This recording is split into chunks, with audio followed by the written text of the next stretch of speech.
Good evening everybody. Study भाई में आपका स्वागत है। इस वीडियो में मैं 17 बीपीएससी के मेंस के प्रश्नों कर लूँगा जो जीएस फर्स्ट से संबंधित है। आज जो मैं प्रश्नों कर लूँगा वो है शॉर्ट नोट्स है। क्वेश्चन नंबर सी, डी और ई। क्वेश्चन नंबर सी है संथाल विद्रोह से, और डी है पटना कलम चित्रकला से, और ई है मौर्यकालीन कला स्थापित कला से। क्वेश्चन नंबर सी का इंग्लिश का मॉडल आंसर इस प्रकार है। Santhal uprising 1855-56। Santhal uprising, also known as Santhal Hul, was one of the earliest tribal revolts against British rule. It broke out in 1855-56 under the leadership of Sindhu and Kanu Murmu along with Chand and Bhairav. The Santhals, a tribal community inhabiting the Rajmahal Hills, present-day Jharkhand, faced exploitation from zamindars, moneylanders, mahajans and oppressive British revenue policies. Excessive rent, forced labor and unfair money lending practices pushed them into poverty. The Santhals declared revolt, attacking moneylanders, zamindars and colonial officials.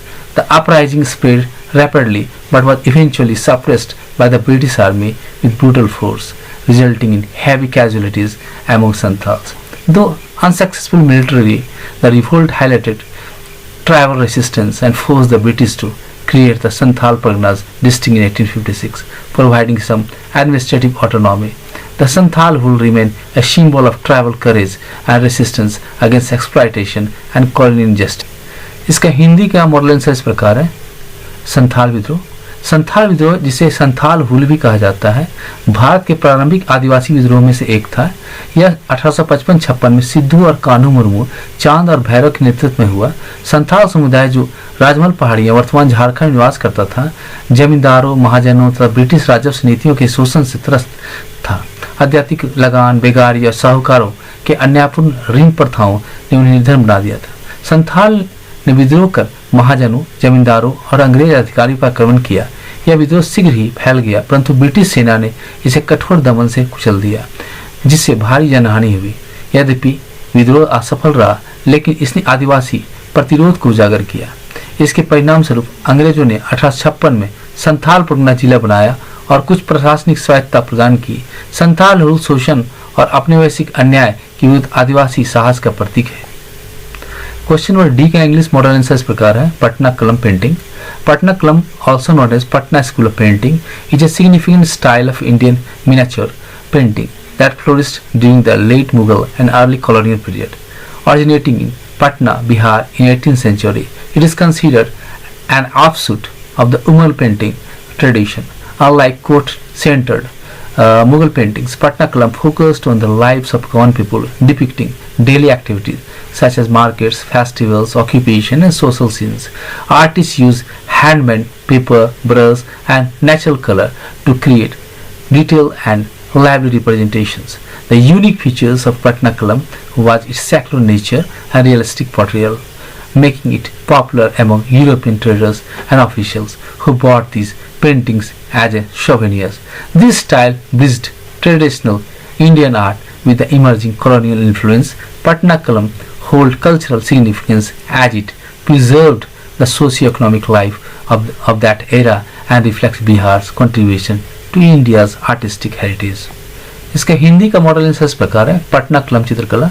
Patna कलम, जिसे Patna school of painting भी कहा जाता है, भारतीय लघु चित्रकला की एक महत्वपूर्ण शैली है जो मुगल काल के उत्तरार्ध और औपनिवेशिक काल के प्रारंभ में विकसित हुई। इसका उद्भव 18वीं शताब्दी में बिहार के पटना में हुआ था। यह मुगल चित्रकला की परंपरा की शाखा मानी जाती है, लेकिन इसकी खासियत यह थी कि यह दरबारी जीवन के बजाय आम लोगों के जीवन पर केंद्रित थी। इसे बाजार, त्यौहार, पेशे और दैनिक जीवन के दृश्य बहुत ही यथार्थ रूप से दर्शाए जाते थे। कलाकार हस्तनिर्मित कागज, ब्रश और प्राकृतिक रंगों का प्रयोग कर जीवन चित्र बनाते थे। इसकी धर्मनिरपेक्षता और यथार्थवादी शैली इसे यूरोपीय व्यापारियों और अधिकारियों के बीच लोकप्रिय बनाती थी, जो इसे स्मृति चिन्ह के रूप में खरीदते थे। पटना कलम ने उस समय के सामाजिक आर्थिक जीवन को सहेज कर बिहार की कला धरोहर में महत्वपूर्ण योगदान दिया। क्वेश्चन नंबर ई का इंग्लिश मॉडल आंसर इस प्रकार है। Arc and architecture of Mauryan age. The Mauryan age, 4th to 2nd BC, marked a turning point in Indian art and architecture, reflecting imperial power and cultural synthesis. The use of stone on large scale began in this period. Ashoka played a major role by promoting Buddhist art and architecture. The most significant contribution was the construction of pillars such as Sarnath Lion Capital, which later became India's national emblem. These pillars, made of polished sandstones, symbolized authority and dharma. Rock-cut architecture also produced, seen in Barbar caves in Bihar, carved for Ajivika monks. Stupas like the one at Sanchi were built to enshrine Buddhist relics. The Mauryan village at Patliputra, influenced by Persian style, was an architectural marvel. The period is also known for polished stone sculptures like the Didarganj Yakshi. Thus, Mauryan art and architecture combined royal grandeur with religious symbolism, laying the foundation for later Indian art. इसके हिंदी का model इस प्रकार है। मौर्यकालीन कला और वास्तुकला। मौर्यकाल चौथी दूसरी शताब्दी ईसा पूर्व भारतीय कला और वास्तुकला का स्वर्ण युग माना जाता है। इस काल में बड़े पैमाने पर पत्थर का उपयोग प्रारंभ हुआ। सम्राट अशोक ने बौद्ध धर्म के प्रचार हेतु कई स्थापित कार्य कराए।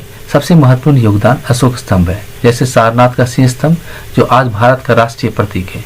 यह स्तंभ चमकदार बलुआ पत्थर से बने होते थे और धर्म के प्रतीक थे। इस काल में बराबर गुफाएं आजीविकी संप्रदाय के लिए तराशी गई।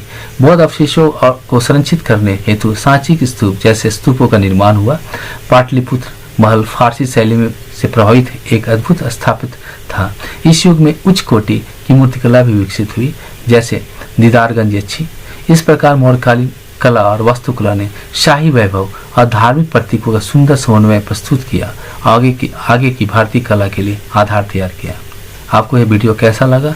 अगर वीडियो अच्छा लगा तो चैनल को सब्सक्राइब करें, शेयर करें और लाइक करें। धन्यवाद।